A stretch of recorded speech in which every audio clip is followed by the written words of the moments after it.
Hello dear learners, एक बार फिर से आप सभी का वेलकम है। हम बात कर रहे थे ईडियम्स जो कि लेटर डी पर बेस्ड थे। तो आप सभी को गुड मॉर्निंग, जय हिंद। आइए स्टार्ट करते हैं आज एक नए सेशन को और सीखते हैं अपनी वोकैब में कुछ और ईडियम्स को एड ऑन करते हैं।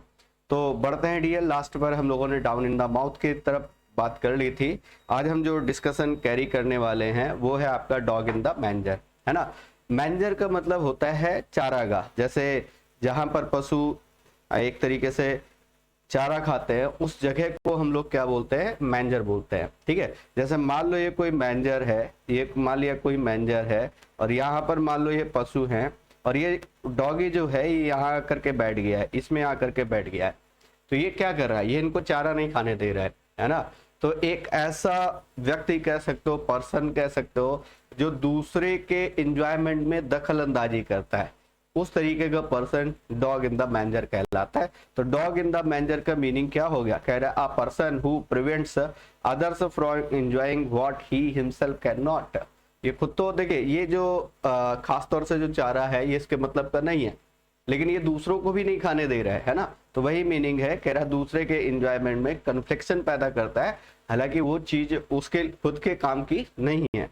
तो अब कह रहा है by disturbing parliament session the Congress is following a dog in the manger policy, है ना। अनदर वन, आगे बढ़ते हैं। डैम्प स्किप, अगला जो एडियम है डैम्प स्किप। डैम्प स्किप का मीनिंग होता है कंप्लीट फेलियर, बेकार हो जाना, बर्बाद हो जाना, ये डैम्प स्किप का मीनिंग है। अब इसको लर्न कैसे करोगे, जैसे मान लो आपके पास कोई फायरवर्क्स है ना।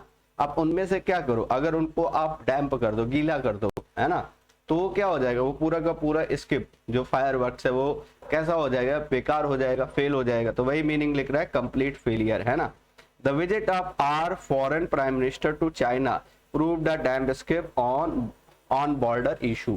तो कह रहा visit of our foreign minister to China, हमारे जो फॉरेन मिनिस्टर है वो चाइना गए और उनका जाना क्या हो गया, डैम्प स्किप हो गया, बेकार हो गया, व्यर्थ हो गया, क्योंकि जिस मुद्दे पर को लेकर के गए थे, बॉर्डर इशू को लेकर के, वो इशू क्लियर ही नहीं हुआ, है ना। क्लियर हो गई बात। आइए चलते हैं अब इसके बाद स्टार्ट करते हैं लेटर ई के ईडियम। ये तो डी के ईडियम थे, डी के ईडियम के बाद अब हम लेटर ई के ईडियम की तरफ बढ़ते हैं। तो आइए डिस्कशन करते हैं लेटर ई के ईडियम की तरफ। तो आइए बात करते हैं लेटर ई में। ठीक है, लेटर ई के ईडियम की तरफ आते हैं और पहला ईडियम है आपका कौन सा, ईट हम्बल पाई। ईट हम्बल पाई का मतलब क्या होता है, अपोलोजाइज करना। अपोलोजाइज करने का मतलब, जैसे मान लिया कोई टीम जो बहुत बुरी तरीके हार गई, जैसे इस वर्ल्ड कप में आप देख रहे हो इंग्लैंड की जो हालत है वो कैसी है, बहुत ही बुरी है ना। तो हर बार जूस बटलर साहब आकर के क्या कर रहे हैं, हर बार जूस बटलर आकर के क्या कर रहे हैं भाई, वो साहब कह रहे हैं ईट हम्बल पाई, है ना। ही शुड ईट हम्बल पाई। उनको स्वीकार करना पड़ रहा है, उस डिफीट को एक्सेप्ट करना पड़ रहा है, क्योंकि वो बार बार हार रहे हैं। तो ईट हम्बल पाई का मीनिंग क्या हो गया, टू अपोलोजाइज, अपोलोजाइज करना, है ना। या आप ये कह सकते हो, इसको ऐसे भी लर्न कर सकते हो कि एक ऐसा पर्सन जो हम्बल पाई खाता है वो हमेशा क्या करता है, अपनी गलतियों को, अपनी हार को, अपने एक तरीके से कह सकते हो फेलियर को एक्सेप्ट कर लेता है।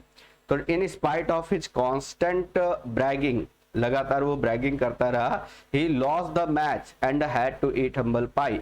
ब्रैगिंग करने का मतलब आप जानते हो, बड़ी बड़ी बातें करना, एग्जैगरेट करके बताना, बोस्टिंग करना जिसको बोलते हो, है।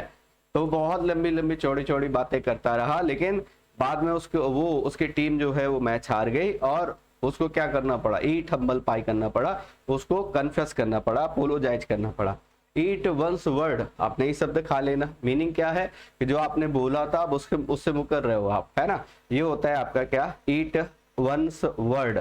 तो take a statement back, take a statement back का मतलब क्या हो गया, अपने वादे से मुकर जाना, है ना। जैसे इससे दो ईडियम पढ़ सकते हो आप, एक तो ये है ईट वंस वर्ड, ईट वंस वर्ड का मतलब विथड्रॉ फ्रॉम वंस प्रॉमिस, है ना, एक ये मीनिंग हो गया। और एक आपका ईडियम और आता है, दूसरा जो ईडियम आता है वो ईडियम आता है आपका कौन सा, अ man of word, a man of word. ये भी आपसे बहुत ज्यादा पूछा जाता है, अ मैन ऑफ वर्ड। तो ये क्या होता है मैन ऑफ वर्ड, जो प्रॉमिसिंग पर्सन होता है उसको हम बोलते हैं मैन ऑफ वर्ड। ठीक है, इसको क्या कह सकते हो, इसको कह सकते हो प्रॉमिसिंग पर्सन। प्रॉमिसिंग पर्सन का मतलब जानते हो, जो अपने वादे को पूरा करने वाला है, जो अपनी कही हुई बात को फुलफिल करने वाला इंसान है उसको हम बोलते हैं क्या, अ मैन ऑफ वर्ड। जैसे ये स्टेटमेंट देख लीजिए, I want my friend to be very careful, मैंने अपने फ्रेंड से कहा कि बहुत ज्यादा केयरफुल रहने की जरूरत है। इन हर स्पीच, अपने स्पीच में, otherwise you should have to eat her own words, नहीं तो क्या करना पड़ेगा तुम्हें, तुम्हारे शब्द वापस लेने पड़ेंगे, मतलब you are not a man of promising person. Next, Indian smoke Indian fiasco, कहीं इंडियन स्मोक मिल जाता है, कहीं इंडियन फियास्को मिल जाता है। तो इसका मीनिंग होता है कम टू नथिंग, कुछ भी हाथ न लगना। कम टू नथिंग, कुछ भी हाथ न लगना। लर्न कैसे करोगे, देखो हर एक इडियम में मैं कुछ ना कुछ एड ऑन करके बता रहा हूँ जिससे आप लर्न कर सको। इंडियन स्मोक का मतलब हो गया कम टू नथिंग, कुछ भी हाथ न लगना, सब व्यर्थ हो जाना, है ना। ये इसका मीनिंग है किसका, इंडियन स्मोक का। अब इसको समझते हैं। जैसे जो स्मोकिंग करते हैं लास्ट में उनके पास कुछ भी हाथ नहीं लगता, है ना, सारा कुछ लॉस्ट हो जाता है। तो वही कह रहा है, ही स्पोक अ लॉट, उसने बहुत कुछ बोला अबाउट हिज न्यू फिल्म, अपनी नई फिल्म के बारे में, but it all Indian spoke, लेकिन ये सब क्या हो गया, कम टू नथिंग, कुछ भी हासिल नहीं हुआ। And it flopped on box office, और बॉक्स ऑफिस पर फ्लॉप हो गई। एगॉन करने का मतलब इनकरेज करना, है ना। एगॉन करने का मतलब होता है इनकरेज करना, खासतौर से रॉन्ग डूइंग के लिए। एग ऑन करने का मतलब टू अर्ज समबडी, टू इनकरेज समबडी, ये कह सकते हो। The captain egged the players on to continue the to play foul till the end of the match, लगातार फाउल करने के लिए कहा कैप्टन ने प्लेयर से। अब बाकी इसको ऐसे भी लर्न कर सकते हो कि जैसे मान लो कोई लीडर है और लीडर कुछ बेतुके बयान दे रहा है, तो उसके बाद जो जनता है वो क्या कर रही है, वो एग ऑन कर रही है ना, एग फेक करके मार रही है। क्यों, क्योंकि वो कुछ गलत बोल रहा है, गलत कर रहा है ना। तो एग ऑन करने का मतलब, ठीक आप कह सकते हो एक तरीके से आपने कहा प्रोवोक फॉर रॉन्ग डूइंग है। अनदर वन, एक आउट का मतलब होता है एक जो इनकम है, जैसे एक आपका इनकम का मेन सोर्स होता है और उसके अलावा कुछ सप्लीमेंट इनकम के सोर्स होते हैं, उसको हम एक आउट कहते हैं। एक आउट है, आप इसको एक ऐसे लर्न कर सकते हो, एक और आउटसोर्स है इनकम का, तो इसको क्या कहते हो, सप्लीमेंट इनकम। ठीक है, जैसे समय लोग पैसिव इनकम के लिए क्या कर रहे हैं, हर दूसरा तीसरा व्यक्ति अपना यूट्यूब चैनल बना ले रहा है और अर्न करने की कोशिश कर रहा है ना, ये एक क्या है, सप्लीमेंट इनकम है। ठीक, to eke out his income he also works as a part time accountant in the office, है ना। लोग मेन जो भी स्ट्रीम है उनकी, उसके साथ साथ वो क्या कर रहे हैं, कोई ना कोई सप्लीमेंट्री वर्क कर रहे हैं ताकि उनके जो जेब खर्च है वो उनको मिल सके। This is called account. जैसे स्टूडेंट्स जो हैं वो क्या करते हैं, पढ़ने के साथ साथ कुछ ट्यूशंस वगैरह पढ़ा करके अर्न करते हैं, दैट इज कार्ड एक आउट। होप सो क्लियर होगा। Every dog has his day, हर एक कुत्ते का दिन आता है ना भाई, याद रखना हर कुत्ते का दिन आता है। तो गुड फॉर्च्यून कम्स सूनर और लेटर, है ना, हर के दिन बहुतते हैं, है ना।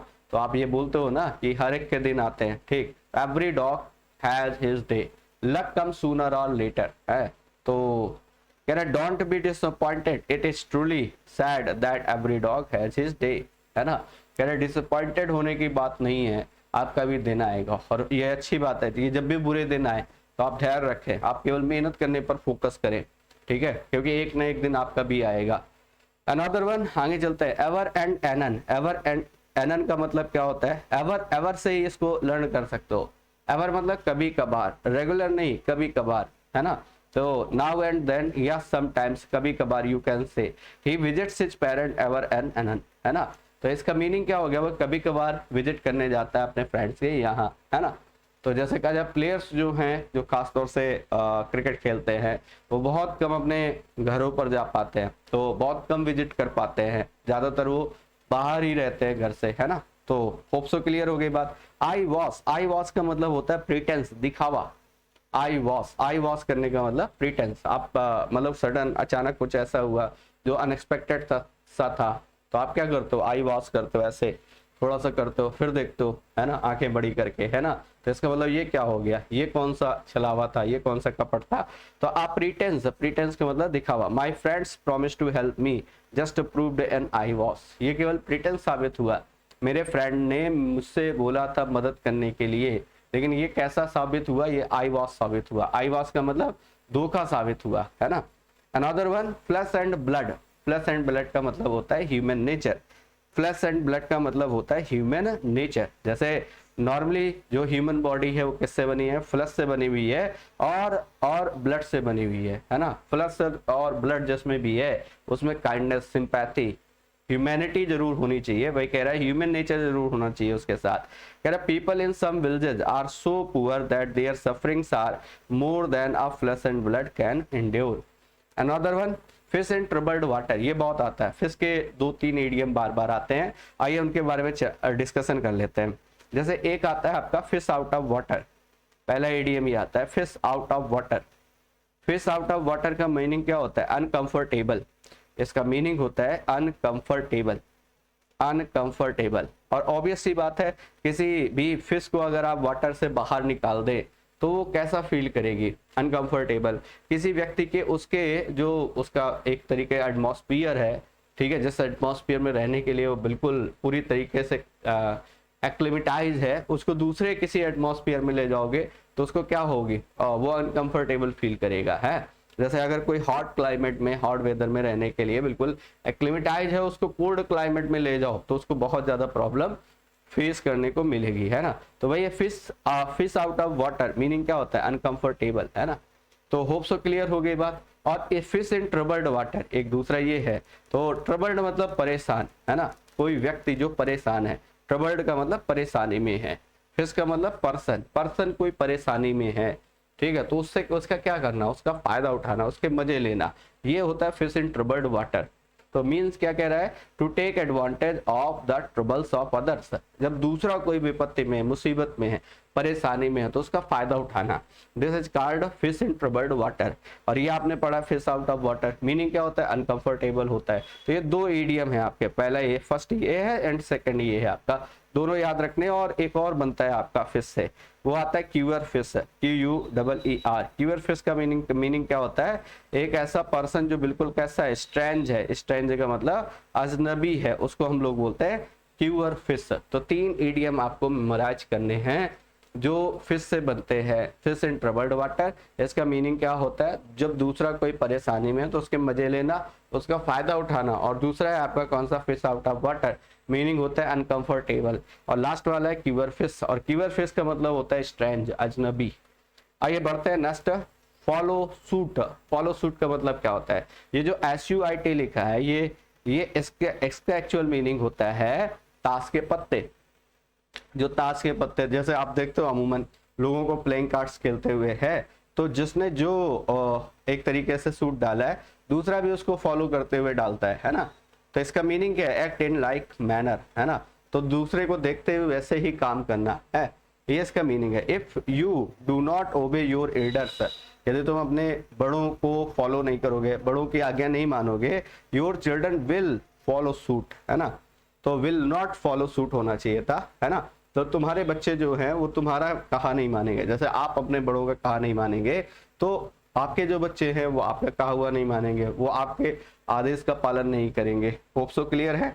फॉल फ्लैट, जैसे ये जो ईडीएम के सेशन है आप अटेंड कर रहे हो, ये जो ईडीएम के सेशन जो आप लगातार अटेंड कर रहे हो और आप कहते हो सर कुछ भी नहीं समझ आ रहा है, जैसे मान लो आपने पूरे के पूरे 15 ईडीएम्स अटेंड किए और उसके बाद आप कह रहे हो कि सर इसमें से तो कुछ भी नहीं समझ आया, it seems fall flat to me, है ना। तो इसका मीनिंग क्या है, कुछ भी समझ ना आना, to have no effect, fall flat, कुछ भी समझ ना आना। जैसे कहते हो ना कि ये बात तो मेरे सर के ऊपर से गई, पता नहीं आपने क्या बता दिया, तो वही है फॉल फ्लैट।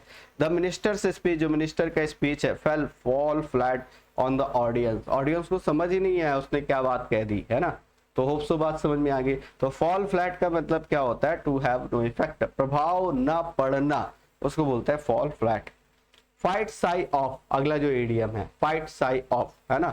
तो यहां पर क्या है, देखो अब ये जो साई टाइप के पर्सन होते हैं, साई टाइप के पर्सन होते हैं, साई मतलब बहुत ही शर्मीले स्वभाव के, वो क्या करते हैं, वो फाइट करने से बचते हैं, वो किसी का सामना करने से बचते हैं, ठीक है, किसी को काउंटर करने से बचते हैं। तो वही कह रहा है to attempt to avoid a thing or person, ठीक है, किसी को अवॉइड करने की कोशिश करना, सामना ना करना।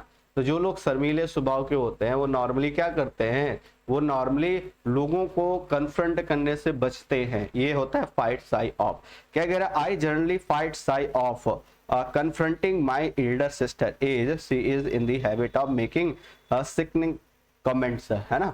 ओप्सो फैबियन पॉल्सी, फैबियन नाम का एक राजा था, उसके बारे में एडीएम है। तो फैबियन पॉल्सी का मीनिंग क्या होता है कि पॉलिसी ऑफ डिलेइंग पॉलिसी या पॉलिसी ऑफ डिलेइंग, डिसीजंस को लगातार डिले करते रहना, ये फैबियन पॉलिसी है। जैसे इस समय जो टीचिंग एग्जाम्स वाले बच्चे हैं बहुत परेशान है ना, और सरकार क्या कर रही है, लगातार उसको डिले करते जा रही है ताकि इनका टाइम पर एग्जाम ना हो। और जब इस समय इलेक्शन आएगा उस समय क्या करेंगे, ये वैकेंसी निकालेंगे, वैकेंसी देंगे, है ना। तो होप सो बात समझ में आ गई। जैसे politician generally follow a Fabian policy in order to keep everyone satisfied, हर एक को सेटिस्फाइड करने के लिए करते हैं कि इनको वोट बैंक मिल जाए, इनका काम बन जाए, ठीक है। और मैं हमेशा कहता हूँ इलेक्शन 2 चरणों में होता है, 2 स्टेप में होता है। एक आप नेता के चरणों में होते हो, और दूसरा पहले तो नेता आपके चरणों में होता है ना, दूसरा क्या होता है, आप नेता के चरणों में होते हो, है। तो होप सो ये सेशन था आपको पसंद आया होगा। बाकी साथी मिलते हैं नेक्स्ट टर्न पे और डिस्कशन करेंगे, कुछ और ईडीएम के बारे में सीखने की कोशिश करेंगे। तो thanks for attending this valuable session. Thank you guys, जय हिंद।